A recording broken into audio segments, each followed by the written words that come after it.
Good evening, ladies and gentlemen. Could I get your attention, please? Before we begin tonight, all those who would like to speak on an application that's on our agenda, either for or against, if you have not yet, there's sign-in sheets at the table. Please make your way to sign in so that you can be called upon when the public hearings begin. I'll give you a few minutes before we begin the meeting. Thank you. Okay, ladies and gentlemen, before we begin this evening, I would just want to hit the highlights of the regulations that need to be considered during this meeting.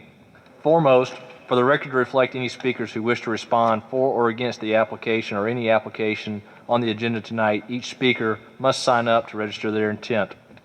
If you do not register prior to the commencement of this meeting, you will not be called upon and you will not be allowed to speak. Each item shall be handled in the order of the published agenda. However, upon a motion of the Commission, it is possible that the order of the agenda may be changed. Therefore, it is recommended that all interested parties remain at the meeting in the event of a change in order of the agenda.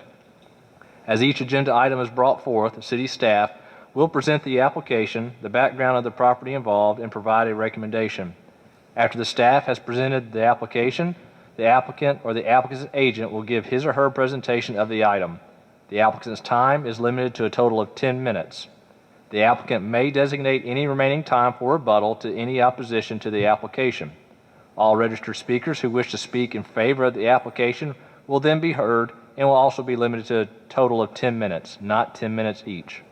Once the applicant has made his or her presentation to the board and the pro-applicant speakers have been heard, the chair will then call upon registered speakers who wish to speak against this application. The opposition shall likewise be limited to 10 minutes total, not each. After each public comment has been heard, the Planning Commission members will then discuss the request among themselves. Upon motion and second by the members of the Commission, an action on any application may be taken to approve, deny, withdraw, reduce the land area for which the application is made, or impose conditions. Now, these matters are sometimes highly contested and can result in highly adversarial positions among the participants in attendance. This meeting is not the place for such discussions, whether this is a meeting to hear the facts and opinions as presented by all parties. Each public speaker will be called upon by the chair, and each speaker must address the chairman. Any conversations between the speaker and any other members of the audience not called upon by the chairman shall be deemed out of order. All speakers are expected to conduct themselves in an appropriate manner, and any involvement of personalities or the use of abusive or profane language will not be allowed. Thank you. At this time, we will open the meeting with the agenda. We do have a quorum present tonight with one member, Ms. Florine Phillips is absent. We've all had the opportunity to look over the agenda. The chair will entertain a motion to approve the agenda as published. I'll make that motion. We have a motion. I second it. And a second. All those. And to the first item is a public hearing, the Jubilee Phase 2 rezone and sketch plan. Ms. Barbara, would you introduce that for us? Thank you so much. Okay, good evening, Planning Commission Chairman and Commission members. We do have a rezone application and a sketch plan. This is for 801 West Hightower Trail and 300 Clover Drive. I did give it addresses so that we would know in reference to where it's at. It's parcel ID SC07-00015A00, consisting of 58.89 acres. The application we have tonight is a rezone and sketch plan from Warbler Investment, and I hope I said that right, for the vacant land behind the Jubilee subdivision. Application for the zoning ordinance map amendment shall be included, and they did include everything. It's written legal description of the property, which is the subject of the rezoning request, including the current tax parcel number. Copies of the plat of the subject property drawn to scale, prepared, sealed by an architect, engineer, landscape architect, or land surveyor. That has been done. The application for the amendment to rezone shall be accompanied by such other plans, elevations, or additional information as city manager and this ordinance may require, showing the proposed development and its impact on natural and built systems. Additional information may include without limitation, traffic studies, utility studies, drainage studies. At a minimum, the following shall be submitted. There are 11 items in our zoning ordinance that is required to be on these plans, and they are on the plans and sketch plan. The subdivision process requires a 3-step process for approval of a major 5 or more lots subdivision. The first step is the step we are here tonight for, with the rezone sketch plan, then a preliminary plan, and a final plat. The applicant submitted a rezone application and a sketch plat to the staff. Staff has reviewed the revised plat relative to subdivision ordinance requirements, and the submitted sketch plan appears to include all the information required for a sketch plan submission. The zoning map of the city may be amended from time to time by the mayor and council as herein specified, but no amendment shall become effective unless it shall have been proposed or shall have been first submitted to the Planning Commission. We have a map that shows the site. Vacant land is the 58 acres. The Phase 1 is Phase 1 Jubilee in the front, fronting Alcova Drive. The property was zoned plan unit development back in 2002. It did have an agreement. The original agreement has expired in 2017. Therefore, the application is not consistent with the purpose and intent of a plan unit development. There's no commercial retail mixed use proposed on this development. It's just simply at the back part of the development is apartment complex and a separate townhouse development. And you can see on the map, this is the site, and this is our zoning map. It does say it's plan unit development, but like we said, it expired in 2017. You can also see around the area that the zoning land is R15 to the north and the east. The school is across the street from the Jubilee, but the surrounding areas are normally R15 and AG, agricultural. On our future land use plan for the city is very instructive. The surrounding area is low-density, single-family residential. Applying a PUD, a plan unit development, or high-density residential to this property is like spot zoning. We have zoning districts for higher density uses in our zoning, and this property, higher density, is not appropriate for high-density district. This is the concept plan that they've presented. The yellow is the houses, which are 142 single-family homes. The back part is 200 apartments and 30 townhomes. The future land use map shows all the surrounding neighborhoods are low-density, single-family residential. The PUD, the Plan Unit Development District for this property, is spot zoning, and it authorizes incompatible uses and densities with the surrounding built environment. And this is our future land use map. On the future land use map, all of the yellow is the social circle neighborhoods character area. The purple is the urban village character area. We have some comments that came from our different departments. Our fire chief comments were the subdivision ordinance requires 3 public road access points for 200 or more housing units. The narrow roadways for fire apparatus. Parking on the roadway is a problem in the current phase. This would need to be addressed in phase 2. Fire apparatus access roads shall not be obstrued in any manner, include parking of vehicles. The apartments being 3 stories would require a minimum road width of 26 feet.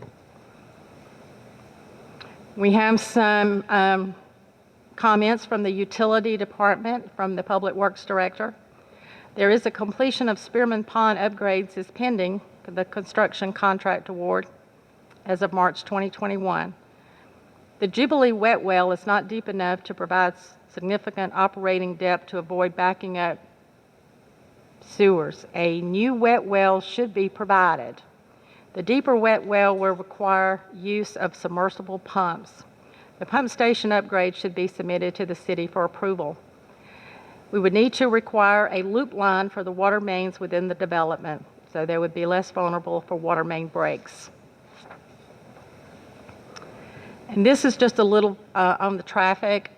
They did present a traffic study, and it is uploaded on our website. There's 2 entrances in the same vicinity with the Windsong entrance and Clover Drive. The recommendation from the Public Works Department is that would be better to have a roundabout in that area. The Jubilee Phase 1 streets are very narrow and is a nightmare to navigate trucks and equipment when issues arise with utility services.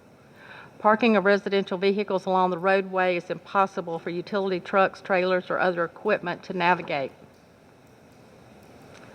Recently, the city hired a professional company to help conduct a housing survey for the city of Social Circle. The city just completed this professional housing study. Along with the community input, we did open the meetings up for work sessions and for anyone to attend.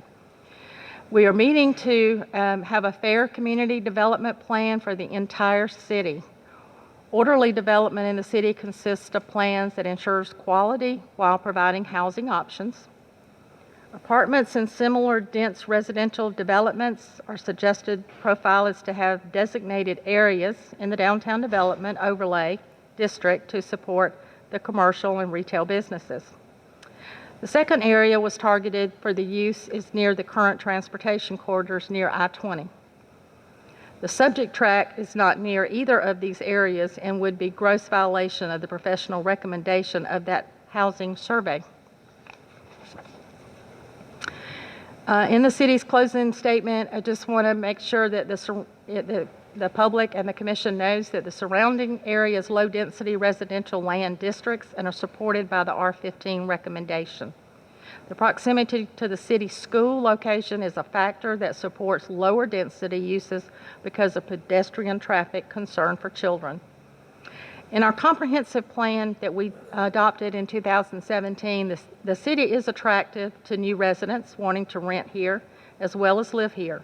The demand for rental housing creates an opportunity to reduce vacant homes and create a financial feasibility for investment improvement of existing housing stock in Social Circle. So with the city's recommendation, we would recommend an R15 zoning. If you have any questions, I'll be glad to answer them. Thank you, Barbara.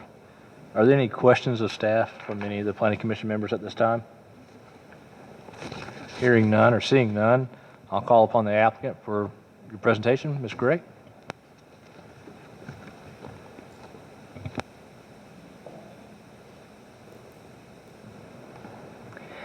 Good evening, Chairman, Planning Commission. I'm Andrea Gray. It's nice to see you all this evening. I am here representing Warbler Investments. With me, I have Donna Black, who is also a company representative, and their application for an updated development agreement and sketch plat. Next slide, please. Ms. Barber did a great job of showing you where the property was. Here is the current zoning map. As you can see, it is currently zoned planned unit development, as is Phase 1 of Jubilee. The subject property is approximately 58 acres, and together with the Phase 1 property would be about 78 acres. Next slide. This property, as Ms. Barber mentioned, has a very long history. In 2002, which, if you can believe it, is 19 years ago, the city of Social Circle rezoned all of Jubilee, Phase 1 and Phase 2, with the very specific site plan showing the 200 apartments, 30 townhomes, and 200 total single-family units. Phase 1 began construction in 2004. With that construction, my client made substantial improvements to the water and sewer infrastructure in the area. In 2008, as we all know, the economic downturn hit and development slowed, and ultimately the development agreement for Phase 2 expired before my client was able to start construction. As we've mentioned, everybody notices that the housing market is incredibly strong right now. There's bidding wars on houses in Walton County, which I never thought I would see in my lifetime. In particular, there's a high demand for student housing in this area and for workforce housing. In the last 19 years since this was originally approved, you've seen substantial industrial growth in this area with Takeda, Facebook, Top Polymer, General Mills, and Dart. Also, you're now home to a satellite campus for Georgia State, and with the Athens Tech campus on the way. So there is existing and growing demand for this type of housing. Next slide. We too took note of the study that the city undertook. I think it was perfect timing. We also undertook our own market study. My client is looking to invest $58 million in this project. And so, of course, we wanted to make sure that it would be successful and that it would cater to the current market. And as your study showed, millennials and the baby boomers aren't interested in 5-acre yards that they spend their whole weekends mowing. They want higher density properties with lower maintenance. And that is what this development offers. We also noted that your survey showed that there was a variety of types of homes that were needed. And personally, we've gotten calls and comments for people saying, when are the townhomes going to be ready? When are you going to have houses coming out of the ground? There is a high demand for this type of housing in this area. And again, even your consultant said, if you're only building large single-family homes, you're missing half the market. Next slide. And again, my client undertook their own market study. A $58 million investment is not something that they take lightly. And their study was very similar to yours. It showed a high demand for high-density housing and demand for multifamily housing, particularly the apartments. There's a 3-year absorption rate for apartments in this area. And then, extremely low supply, if no supply really, of townhome-type developments as well. Next slide. So what are we asking for? Warbler is asking that the updated site plan be approved along with an updated development agreement. And that updated site plan and development agreement simply removes the office and commercial components of the original approved planned unit development that the city approved in 2002. We're not, in our opinion, asking for a rezoning because the property is zoned as a PUD. We're asking for a new development agreement to enable us to develop it under that PUD zoning. And we are also not asking for any change in the number of housing units that were approved with the first round of zoning in 2002. Next slide. So here's a chart showing what was approved in 2002 and what is being requested today. Single family homes approved, 230 total. 88 lots have been developed in phase 1, and so that leaves 142, and that's what we're requesting on the single family side. 200 multifamily units were approved in 2002, and that is what we're requesting today, no change there. Townhomes, 30 were approved. We're requesting 30 today. The main change is on the commercial and office space. There was 25,000 square feet of each proposed in the original plan, and we're asking that those be removed. And really it's a function of the market and a function of protecting the residential area from additional traffic and just a mix of uses that, in our opinion, based on the market, don't fit well with the future for Jubilee 2. Next slide. Here's the original site plan that was approved in 2002.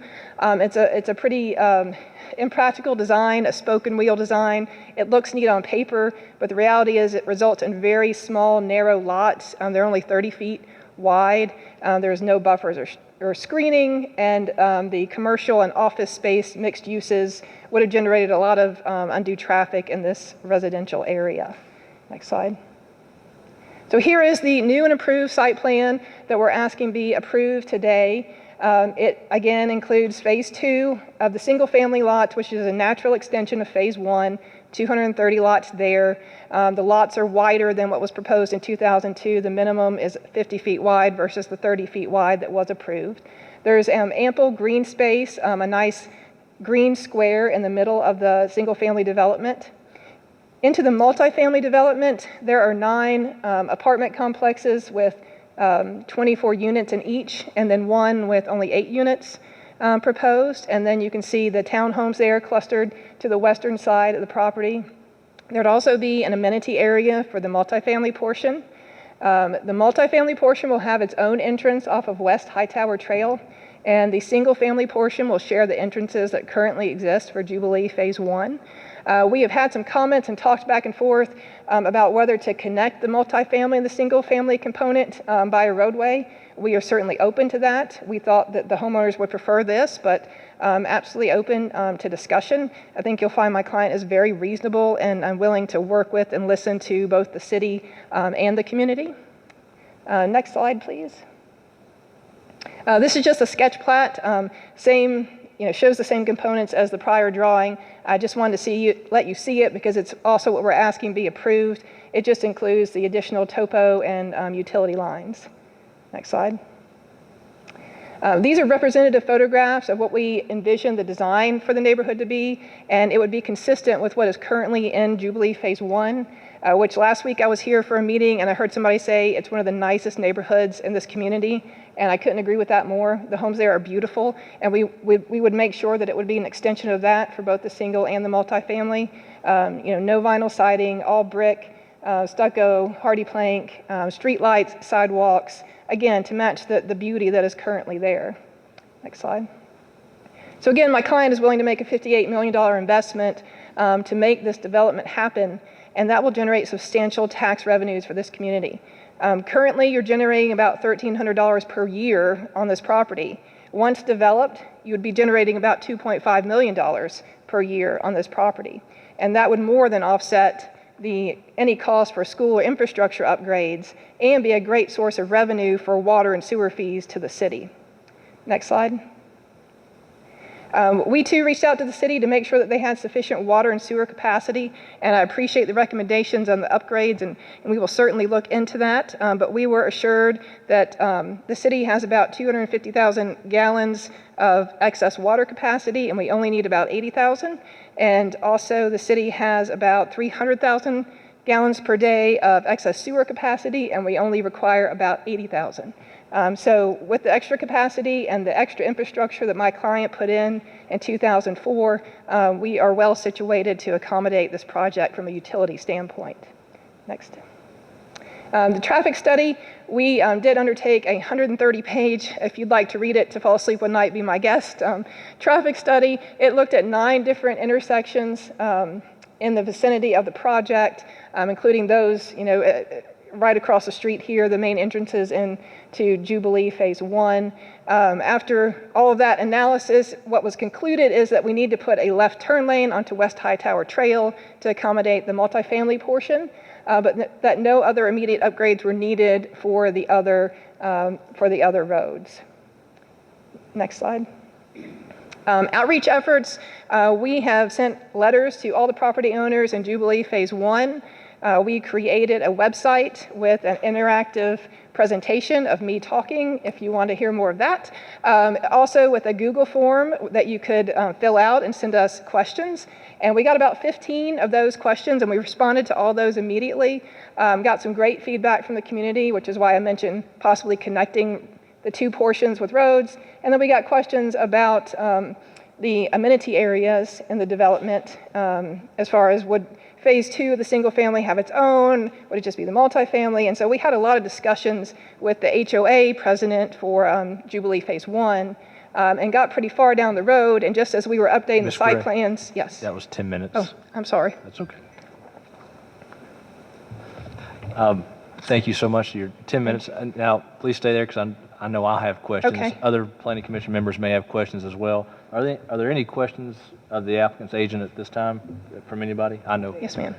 The traffic study. Yes. When was it completed? It was completed in August of 2020, and at that time we knew that some students were going back in person and some were doing virtual, and so we had to estimate the impact of that to make sure it was reflective of an actual normal school year. Okay. My second and final question is, Phase 2, on the slide it said an additional 230 single-family homes, or is that the total number of single-family homes in all of Jubilee once the project is That is the complete? total. Okay. Yeah, so we're looking to add an additional 142. 142. Okay, that's what I thought. Thank you. Sure. Ms. Gray, I have a couple questions. Yes, sir. Of course. What is the anticipated build-out should this be approved? What is your client's build-out when you talked about the single-family, townhomes, and multifamily? Sure. Well, we're looking at about a 7-year total build-out, Okay. with the hope that the first house would come out of the ground in the next, hopefully 2, maybe 3 years, depending on how long approvals may take through the city. Okay. And so I believe we're starting with the single-family portion and then moving on to the multifamily. Okay. You broke down the potential tax revenue for the city at build-out. Did you happen to go in that a little further to identify how much of that, was it 2.3 million or whatever it was? 2.5 approximately, yeah. Thank you. Did you go into that, how much of that would the city receive for M&O, how much the county would take, and how much would the school system receive? I did not do that breakdown. I'm not entirely sure your millage rate. Adele Okay. could probably tell you to the point, but most communities, it's 60% goes to the schools, Yep. and the 40% go to the city or county. Okay. I don't know if that's a... The other question, has your client explored the option of building this out as a single family instead of bringing in a multifamily or townhome product? Has that been discussed? Sure. No, because the city approved the plan in 2002 with the multifamily, and so we've continued on with that plan. Now, if Okay. that's a discussion we want to have, then we'll certainly have it. But like I say, based on what the city had already approved, we continued on with that plan. Okay, yeah, and 2002, a lot of things have changed and developed around it. So, it's kind of a reset, maybe back up and take a look and see how to move forward with that. But one other question I had was the multifamily and townhomes, would your client be building and managing those, or would they sell that portion of the development to a multifamily developer to do that portion? Sure. Well, my client is the developer. So they come in and they grade and they put in utilities and they put in roads, and then they sell off lots to developers that would actually come in and build those units. And so that's what would happen with the single family homes and with the multifamily portion, Okay. is that a developer would come in and build that. So the ultimately, Warbler wouldn't be the developer, the builder, and manager of the multifamily portion. That's correct. Okay. Okay. Anybody else have any questions, Ms. Gray, at this time? Okay. The multifamily apartments, or whatever you want to call it, how would they be? And I came from Clarkston back in the day when the city thought that everything was great if we just built apartments. They built apartments, and the owners were, of the units were the unit itself, the entire apartment complex, was never there. They turned into dumps. Who would own this section? Would it be one person, or would it be a group that people could get in touch with 10 years down the road and tell them their place is falling in, or what? Sure. Well, we can't tell you that at this moment because we don't know. Like I say, my client will develop it and then find a builder to come in and build it and own it. But the good thing about a planned unit development is there's a development agreement that allows us to work with the city to put conditions and things in there to make sure it continues to look nice, that it continues to be what you want it to be workforce housing and student housing. So there would be someone that the city could come to and tell them 10 years down the road, you need to get your act together. Well, there's always Basically. someone behind the apartments. All right. Questions for Ms. Gray? If not, thank you, Ms. Gray. Thank We'll you. open up to the public hearing. The first speaker I have for this request is Ms. Donna Black.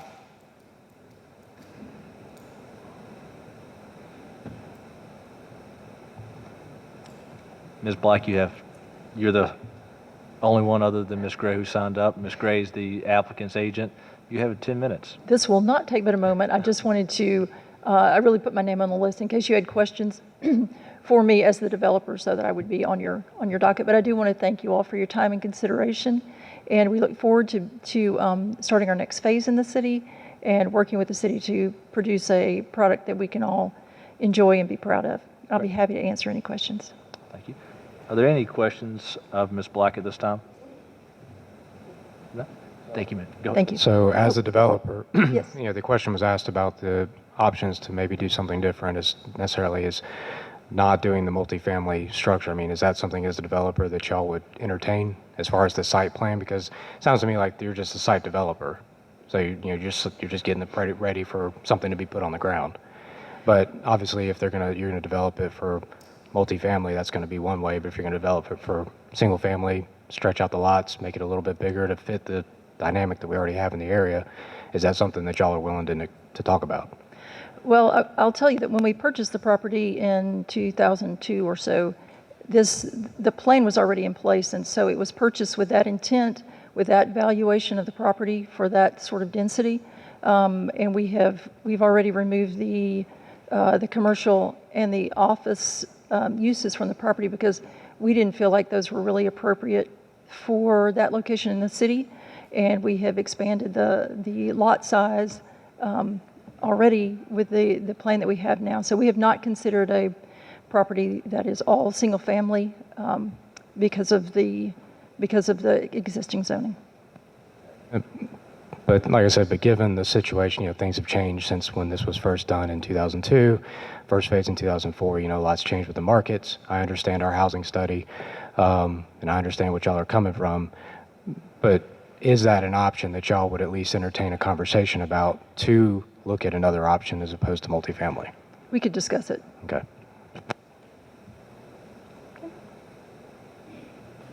Questions of, go ahead. Yes, ma'am. So since you guys took out the Commercial and office. commercial stuff, so did y'all have a plan of trying to put it somewhere else in the city? No, ma'am.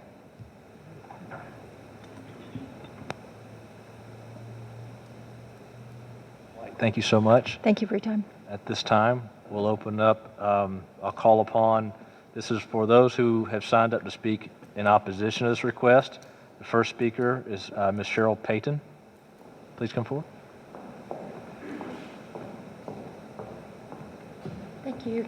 If you could tell me how many speakers there are so I don't take up their time? There are a total of 4. Oh, 4. Okay, then I'll go quickly. I'll be on speed.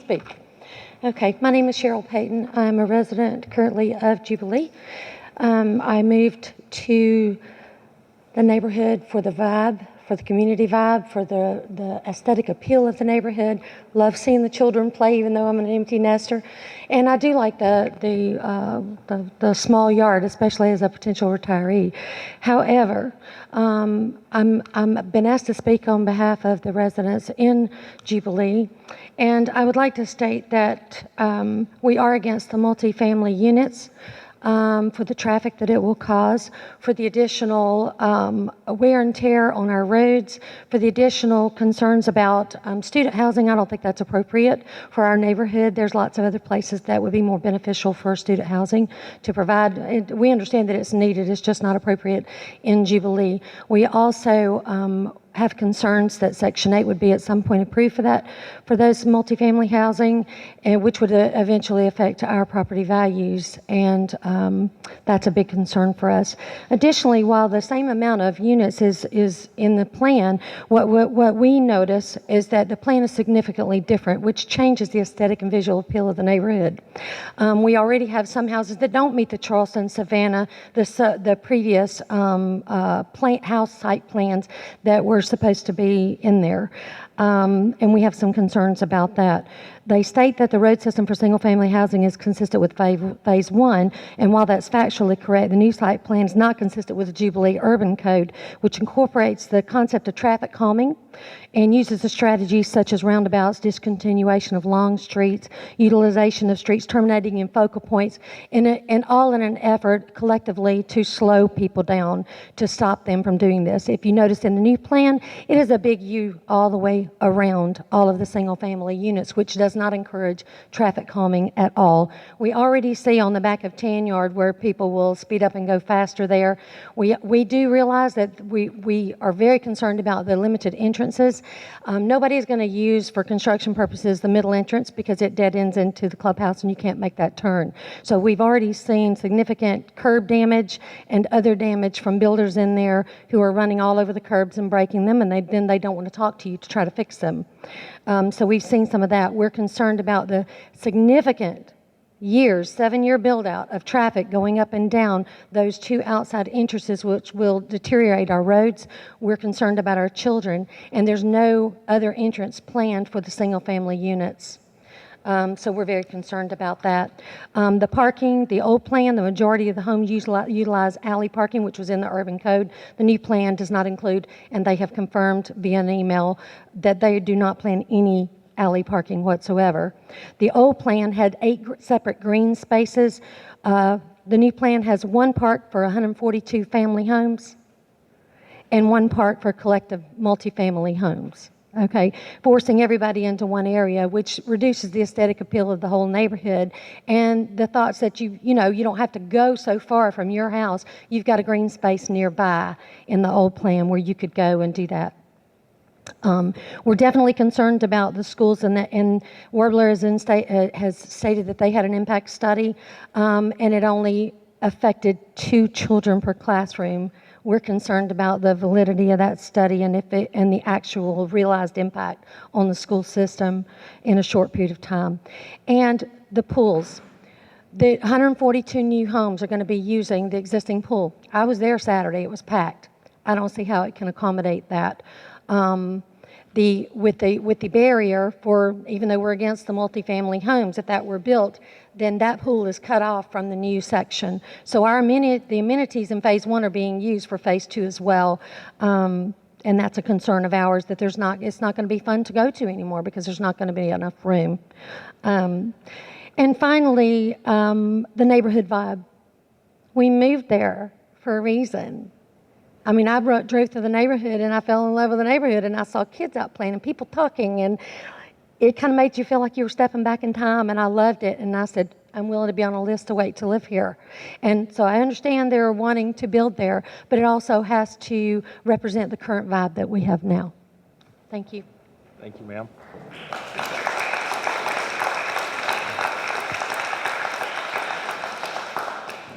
Mr. Craig Mitchell, please.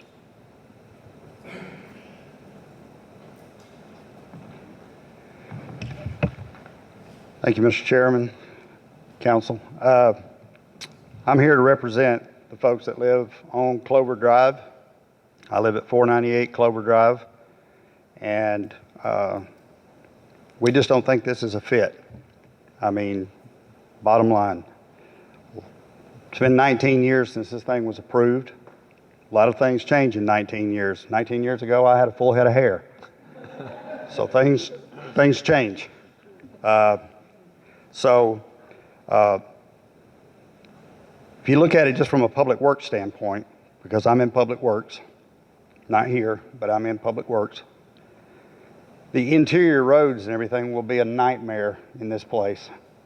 And the city will have to maintain these once it's developed and they're gone, and any bonds that there ever were, if there are any, are relinquished. And I don't think we have, nothing against us, but I don't think we have a public works department that is up to the task of taking care of all of these new roads, curbs, gutters, drainage systems, detention ponds. They're gonna be in charge of fixing every water leak, every sewer connection. You're not gonna be able to get trucks, trailers, anything in and out of this place because of the parking, the traffic, the skinny roads. It's just going to be a nightmare. Let alone, I mean, just think of what God forbid one of the houses catches on fire and you have to get a fire apparatus in there. I mean, the place is liable to go up like a candlestick.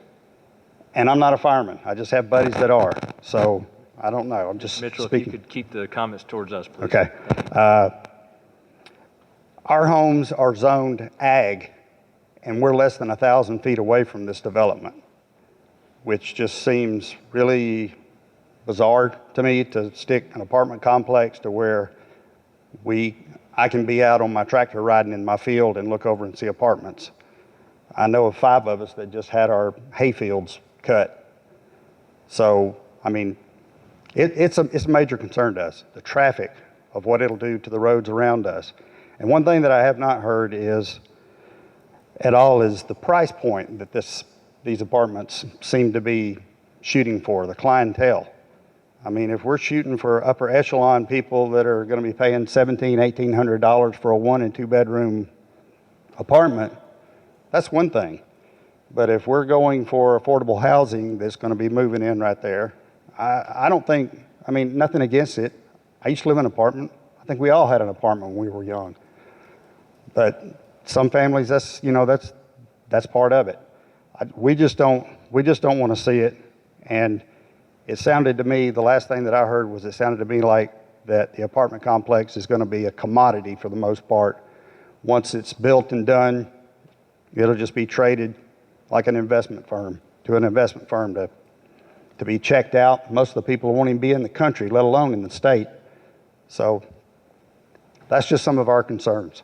Thank you.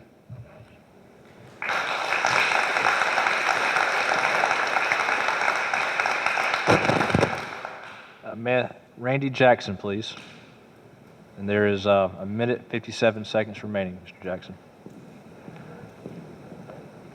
I live at 649 Clover Drive, and I've heard them talk this today. And if they purchased the property in 2002, and I think that's what y'all said, why didn't you update the development agreement before it become Mr. void? Jackson, if you can point your discussions towards us, please. Why didn't it become, before it come void, why didn't they update it if he's owned it since 2002? And I understand that Brent's just going to develop it, sell it to a builder on the homes, which that's normal to do. He'll sell it to an apartment developer, and then he'll sell it to a townhome developer. My question is, are the townhomes going to be for rent or for ownership only? Because if they're rental, they're the same thing as as apartments. So there's just some questions that I had about that. And if this was phase 1 and phase 2, why did not they put the right pump station in to start with? And you know, they knew if it's going to be the same amount of houses, they should have put the same pump station in to start with. Now they're having to upgrade the pump station, put a new wet well in. So that's just my concerns. And dumping the traffic out on Clover Drive, that, you know, this overloaded now to a certain extent, and I think they said they're just going to put a left turn lane off a high tower into the subdivision. It's definitely going to have a traffic circle. So that's just some of our concerns. Thank you, sir.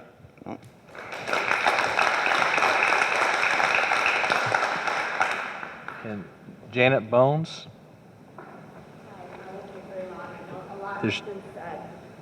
I just want to ask, what is the overall vision for our community? A lot of us have moved to Social Circle for a reason. We love this town. And I know a lot of people have grown up here, love this town. It offers a very unique lifestyle. We want it to be vibrant. We want it to be family friendly. We love the great schools. We love the low traffic. So there's so much to love about Social Circle. But putting high density housing in the middle of, on all sides, Ms. Bones, single family residences. I'm going to have to cut you off, ma'am. 10 minutes has expired. All right. Thank you.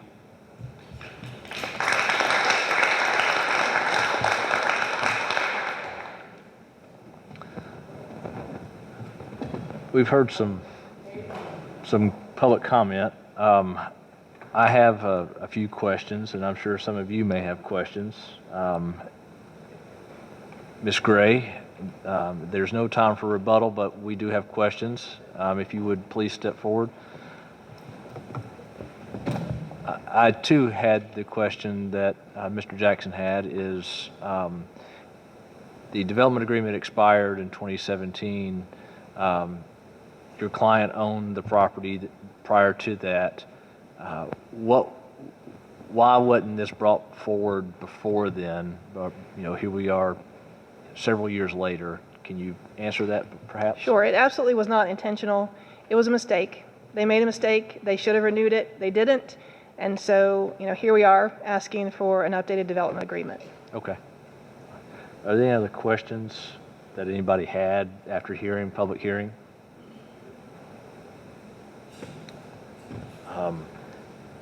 There was a good questions asked, some concerns by the residents. One concern I know I had was with the multifamily and how it is sandwiched against that low density residential with the AG zoning along Clover, and how the sketch plan lays out in the single family without mirroring the similar feel of Jubilee Phase 1 with the pocket parks and the alleyways.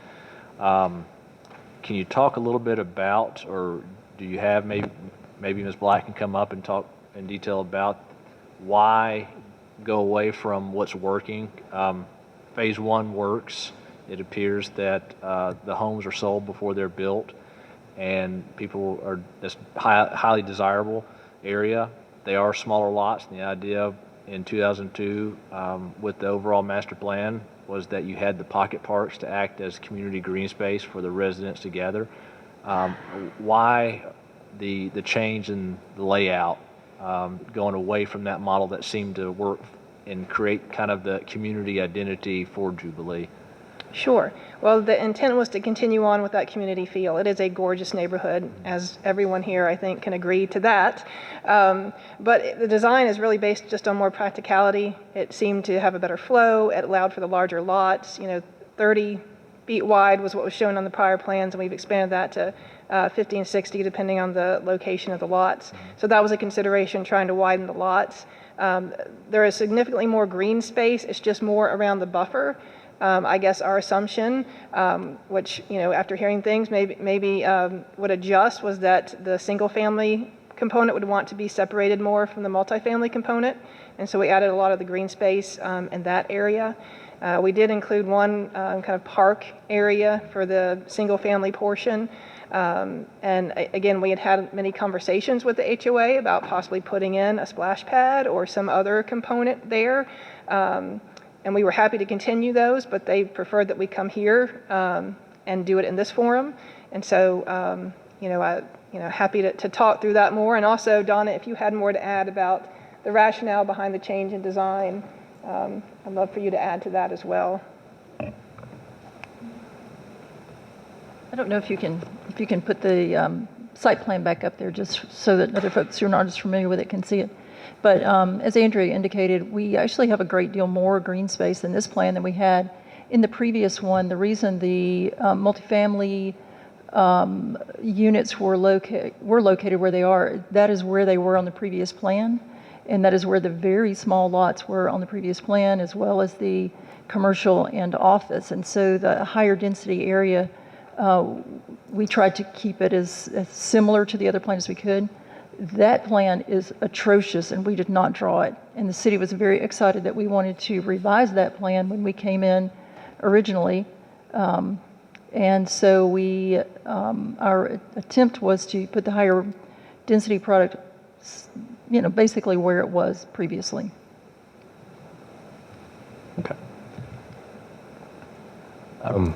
So, in looking at it, obviously you've got trees and stuff in there, but what was the intent just as a buffer between the apartments, townhomes, and multifamily, or was it the intent to use it as viable, usable green space for people to interact and do? Because I look at it and I don't see anything in there that's really usable unless you have some sort of trails or something that are cut through it, those kind of things. Like we have a park right over here that's got the little exercise things that, the Boy Scouts made or what have you. But I mean, that, I just look at it and I don't go viable space. I say buffer.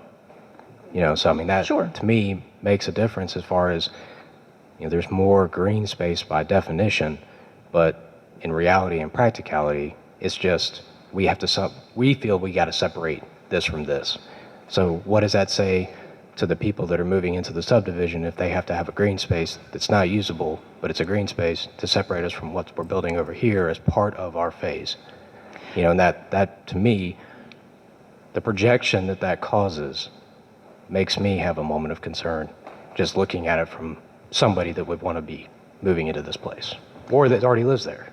Yeah, the green space could certainly be multi-use green space. It, by virtue of being where it is, it will provide buffering and just visual relaxation by having the green space. And there's no reason why trails and even exercise equipment, the exercise stations or something like that, gazebo, picnic areas, grills, there's all sorts of things that can be added to that green space if that's the community's desire. And that's fair. What about the option to reduce the amount of single-family housing? I mean, or the whole thing of switching it to, or having the conversation of just single-family housing, and then adding a secondary amenity area because, the Jubilee residents have already said that what they have is limited, and there's a lot of people in there with a lot of kids. It's a very young neighborhood as far as it relates to with children. And, parents want to go to the pool. They don't have room to put one in their backyard. Sure. So they're going to have something that they can go to in the neighborhood if that's what they're wanting to move in there for. So a redesign or a reevaluation of the plan to maybe allow for a secondary area like the splash pad or what have you, that a reevaluation of the plan to the single family for multifamily with additional amenities may be something that we could agree to as a community if that is something that y'all are willing to even come to the table and do. So The omission of the multifamily is not something that we can do. We can't really afford to do that. The addition of a secondary rec area, we actually have a plan with a secondary rec area. I had a number of conversations with a representative from the HOA, and as Andrea indicated, we were pretty far along in discussions about, we had talked about whether they wanted addition made to their facility or a separate facility, or did they want, there's a concern with the existing rec area with parking. We talked about where you could put parking. And so we talked about a number of things. We had a plan drawn. I called my engineer and said, draw a plan like this. Let's look at it. Let me look at it with the HOA. And the HOA president received that. We talked about it, and we were pretty far along in that discussion. I thought that we were making good progress, and he was expressing concerns that he was hearing from various members, and it was a great give and take discussion back and forth. What do you think about this? What do you think about that? And then suddenly he called. I had just talked to him, and he called back and said, I can't talk to you anymore until after your process is over. So that conversation stopped, not because of us. So, but we could add a secondary rec area. But we need to, figure out what we're doing before we continue to draw plans and draw plans. So. Are there any other questions? So the townhomes, would they sold to someone to be rented or owned? We haven't really decided that. We feel like we're so far from having a finalized plan that we haven't solicited builders for these products, because I can't really get a builder for single family or apartments or anything else committed to a project to say what they want to do when I don't have clear zoning. And so it's just a little bit early in the process, but we're happy to discuss that with the city. Okay, I've got a question. The fire chief sent a recommendation with several things, but it states that multifamily residential developments of this nature, it has to have 2 access roads for fire vehicles. I only see 1. Okay. We have not received those comments to date, and Okay. we're happy to address that. And as Andrea indicated, there's a question about whether the city would prefer to have the multifamily attached to the single family or not, and we're willing to do whichever. It doesn't really matter to us. We can do whatever. So you could have actually 4 entrances if those are connected. Okay, and I'm looking at the plat here. Do you know the size of the lots in Jubilee number 1? Average size? Are they 50 by? I just took the exact size that they were Ballpark. and kept and used that size, and I don't remember off the top of my head. Looking at the plan prepared by Precision Planning, they're 50 by 120, so 6,000 square foot lots. Okay. So they did not get wider in the proposed phase 2 than they are in phase 1. Right, That was my point. It looks like the lots in phase 2 are a lot smaller. Okay, thank you. The intent is for them to be the same size. Thank you, Ms. Black. We appreciate it. Thank you. This is one of the, we've had an interesting year with some difficult decisions ahead of us. we've got Jubilee Phase 1 that is pretty much built out to something that we've all accepted and enjoy, and the community obviously enjoys it. We have an opportunity for Phase 2 to develop in a similar pattern, but looking at the nearby zoning across the street at Windsong, R15, we have Laurel Oaks, R15, and just north on Clover Drive, you have agricultural. Things have changed significantly in 19 years. We can all say that. This gentleman had hair and I was thinner, so I think this is a great opportunity to reevaluate our community, and I think that was also stated is who are we as a community. I think from my point of view and my perspective, staying consistent with the area around it, we are a desirable city. There's bidding wars on houses in our community. Our community values are increasing daily because of the appraisals and the demand for people coming here. Our school system that we're in tonight is a desirable school system. So that there's a lot of conflict, and understand the ability to develop it as the developer wants and desires. That's his investment and his right to develop it, but balancing the good and the need of the community. Thankfully, we make a recommendation. The decision's held by City Council, but at this point, I think the PUD zoning and plan that was there in 2002 is no longer valid, is no longer a desirable plan for our community. We do have the housing study that we have gone through. That housing study has had recommendations of more density in the downtown corridor along Cherokee, and would be appropriate out near I-20. This location is neither of those, so I've struggled with this. But at this time, if no one else has anything to state, any other discussions to be had about this, I'm open to them. If not, we'll entertain a motion. And as I previously stated, the Planning Commission is a recommending body. The items that the recommendations that we can make or should make are to either 1, approve, 2, deny, 3, allow to withdraw, 4, to reduce the land area for which the application is made, or 5, to impose conditions on the request.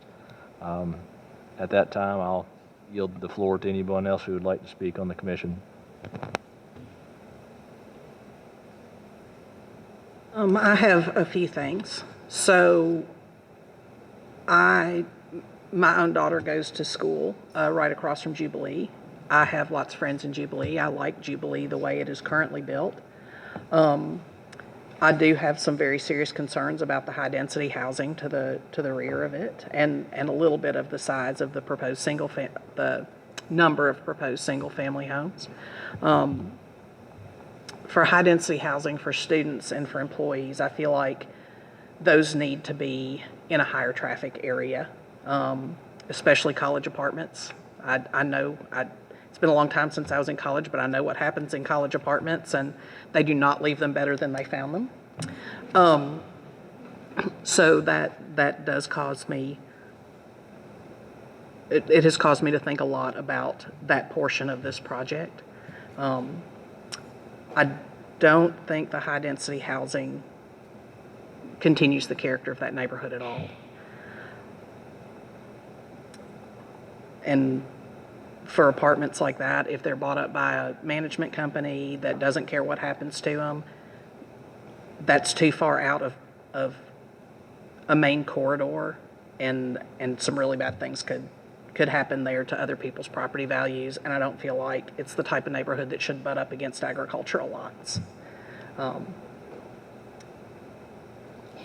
So if anybody else has anything. I think that just given the comments that we've gotten tonight, there's a really strong consensus as to how people feel about this type of development. I hear that there's a place for it. I hear that there's a time for it, and I don't think anybody's opposed to having certain types of development given the right circumstances and the right location. And so I'm up to say that we make a motion to zone this to the R15 medium density. Are there any other discussions? There is a motion been made on the table. Is there a second? I will second. We have a motion and a second to recommend to the City Council to rezone this 58.89 acres to R15. Mr. Paul, is that as recommended by staff? That's correct. Okay. All those in favor, please raise your hand. That motion is unanimous. The next item we have is the sketch plan. The sketch plan obviously is not congruent with R15. Do I have a motion for the sketch plan? Motion to deny sketch plan is provided. Have a second? Second. All those in favor, please raise your hand. That was unanimous as well. One thing I would like to bring up is that the future land use designation is a character area, currently as a mixed-use character area. It would be at a sorts for me to not address the future land use. So if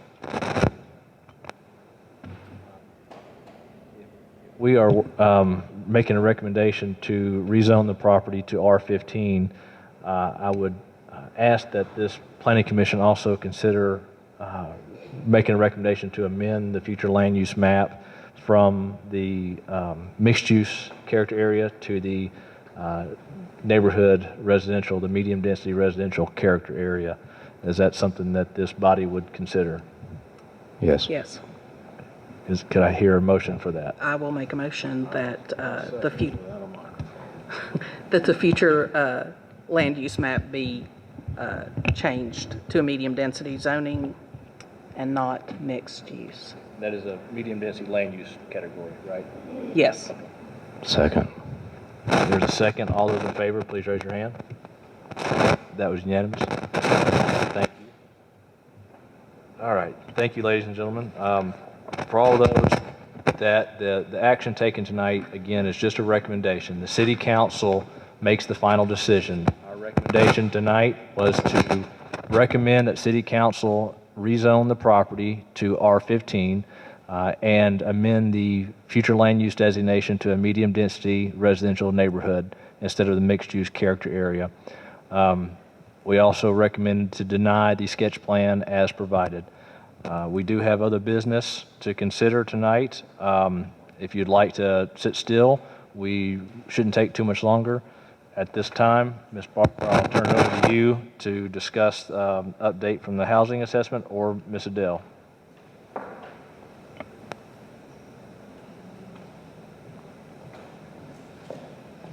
Chairman Gaither, I had just put this on the agenda to see if we wanted to discuss anything on our work sessions going forward.